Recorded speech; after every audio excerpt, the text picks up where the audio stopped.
Hey guys, what's going on? Doing a little pregame show here before the Miami game. Just trying to get you guys' thoughts and vibe, I guess, before the game. I know it's not the game we had hoped. We all wanted to see. At least I did. I want to see Joe Burrow versus Tua, and that's not happening because obviously Burrow's injured, and I don't even know if Tua is starting today. I haven't heard yet.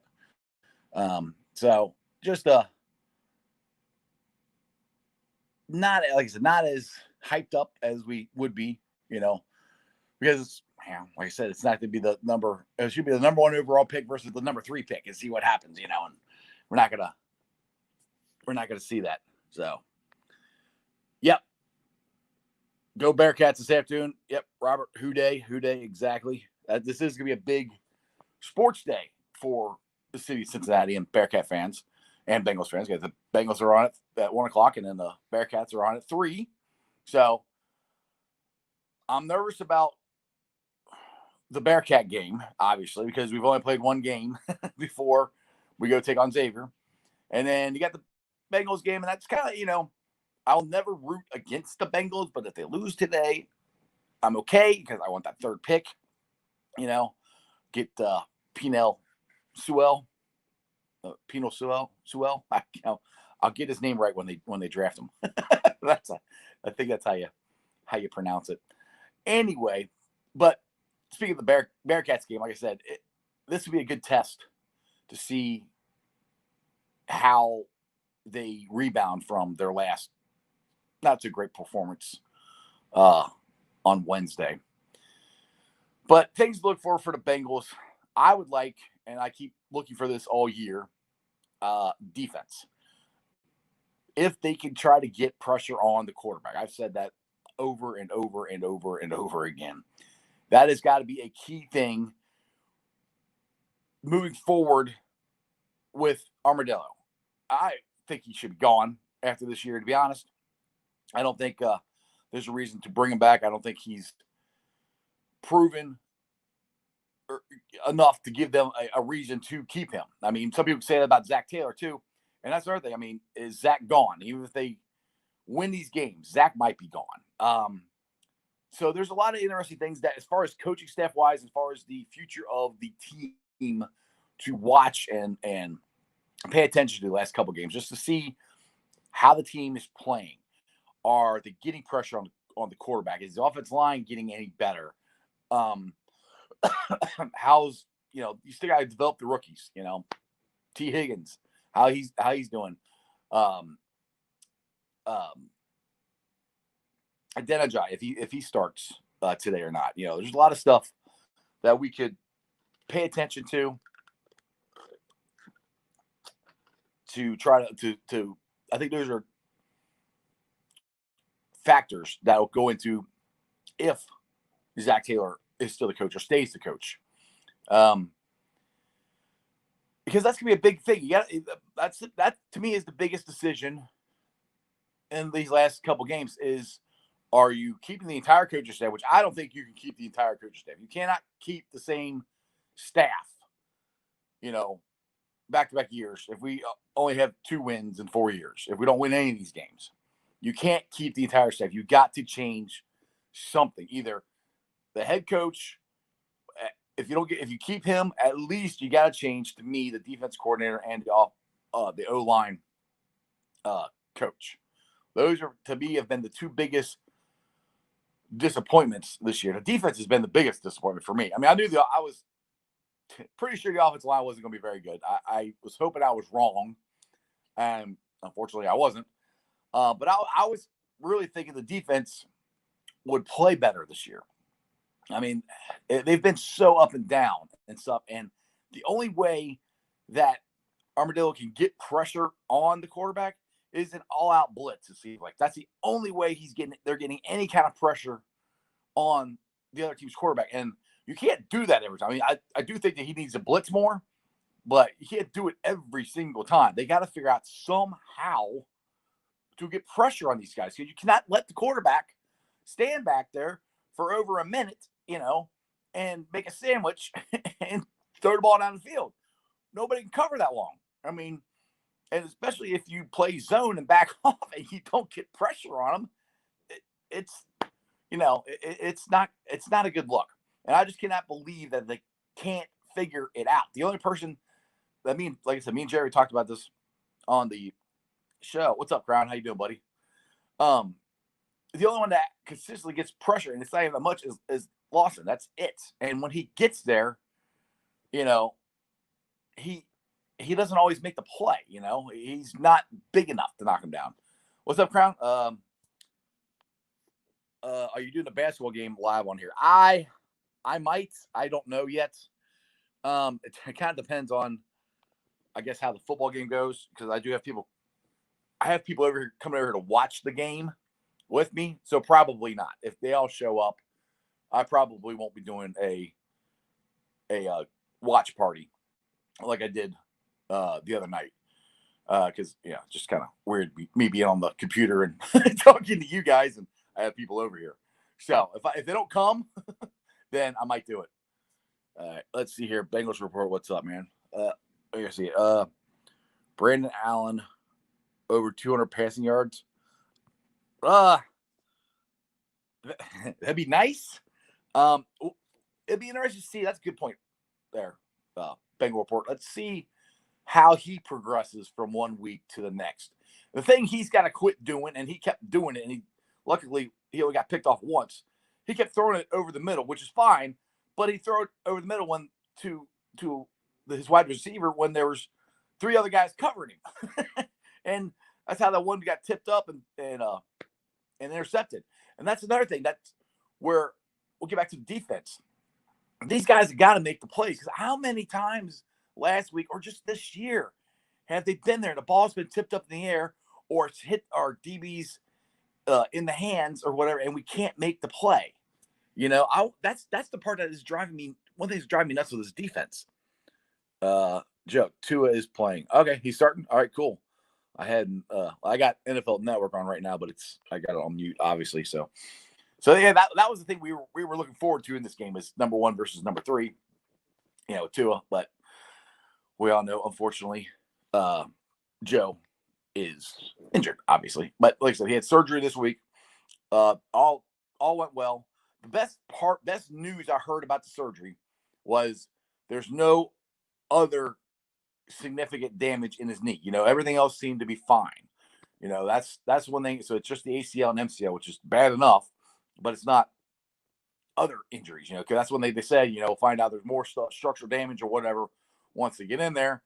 And so far, it seems like there was nothing else wrong with it. So Joe can get on the rehab and hopefully get back for opening day next year. Like I said, I don't care if he plays in any of the preseason games, any of that stuff. I want him to be in, be on their opening day and see what's going on.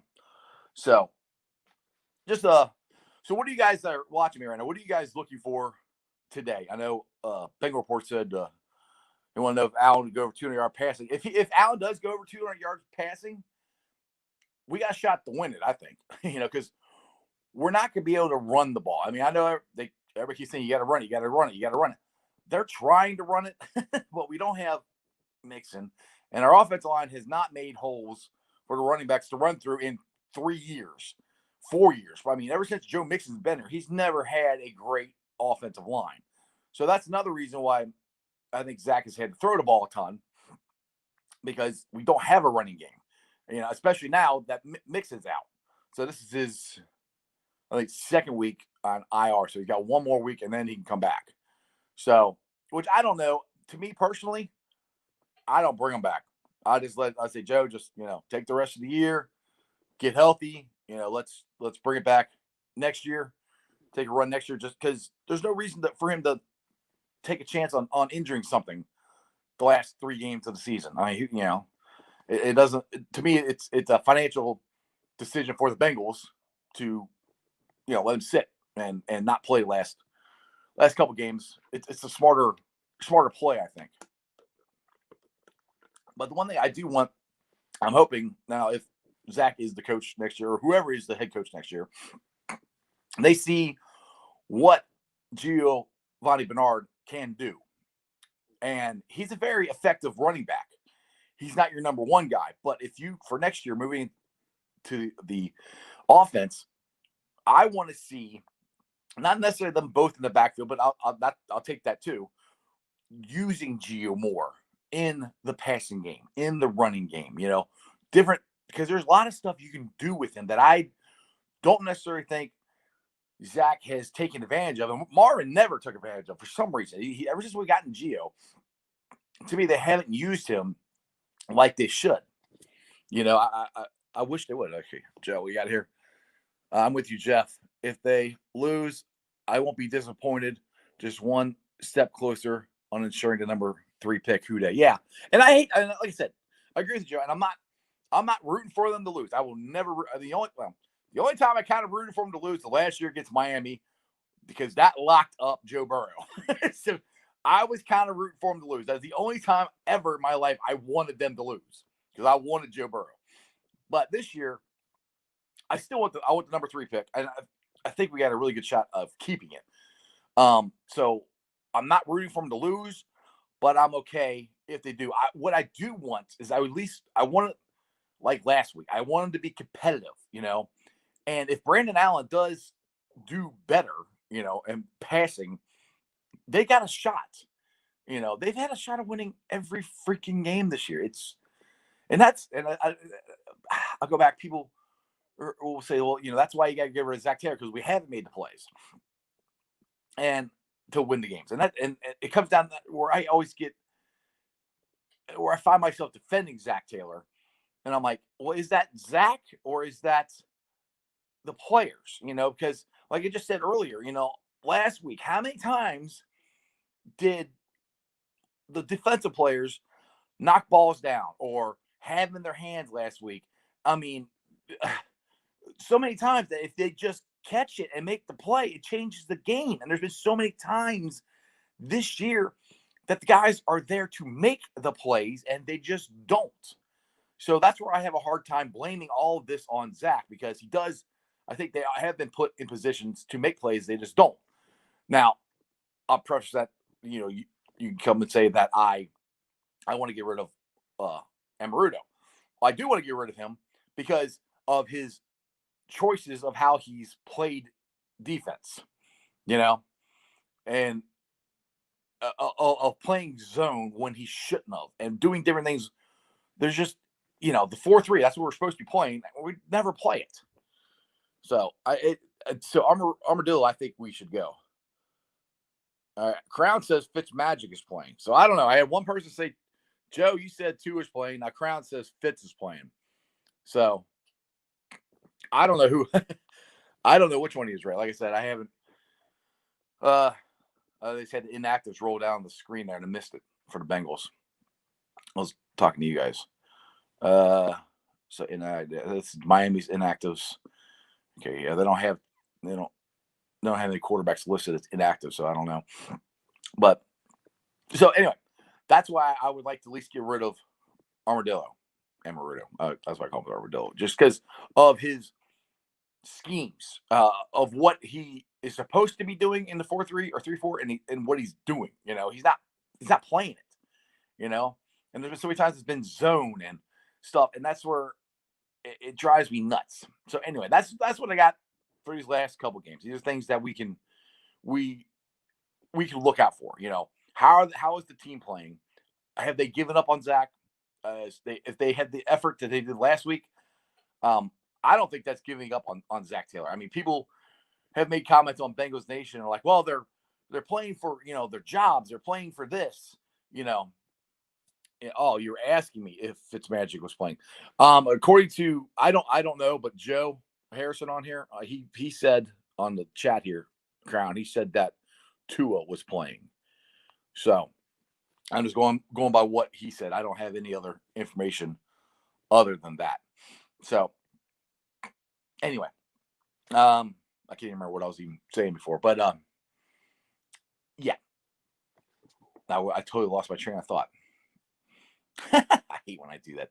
Anyway, since I got 5 of you on here, and I'm sure you guys are ones that already watch me. Actually, most of you guys comment are ones that are regulars on my show. Tomorrow we will be doing the Bengals Nation show, and Jeremy will be on. I'm not sure if Mike will be on or not, but I know Jeremy will be on.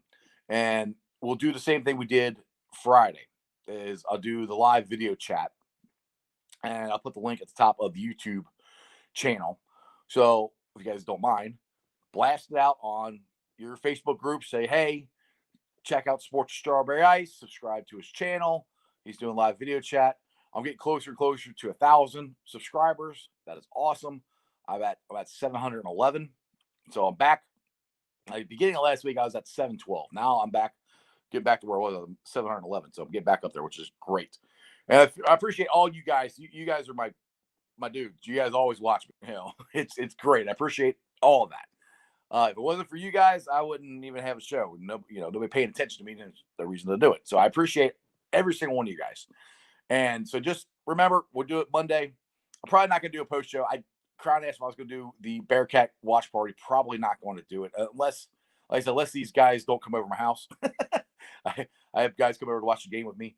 So if I'm down here watching it by myself, I'll do a watch party, and you guys will get linked up. So thanks, Joe. Appreciate you, brother. Appreciate you. Thank you very much. You're awesome too. So anyway, I guess that's all I got for right now. Make sure you watch the show Monday, comment, and you guys want to come on and link up, and we can do the video chat, and I can see your faces. I know, Crown, you were talking about doing it Friday, and we're about to get off the show when I did it. So you want to jump on, buddy? Monday will be the time to do it. Joe, you can too. All of you guys. Anyway, other than that, you guys have a great day. Hopefully the Bengals will win. Bearcats hopefully will win. I'm really nervous about that one. I'm really nervous about the Bearcats, and I might not be that fun to watch the game with me if we lose to Xavier. I can't stand Xavier. Anyway, so like the show. See you guys Monday. Who Day? Go Bearcats.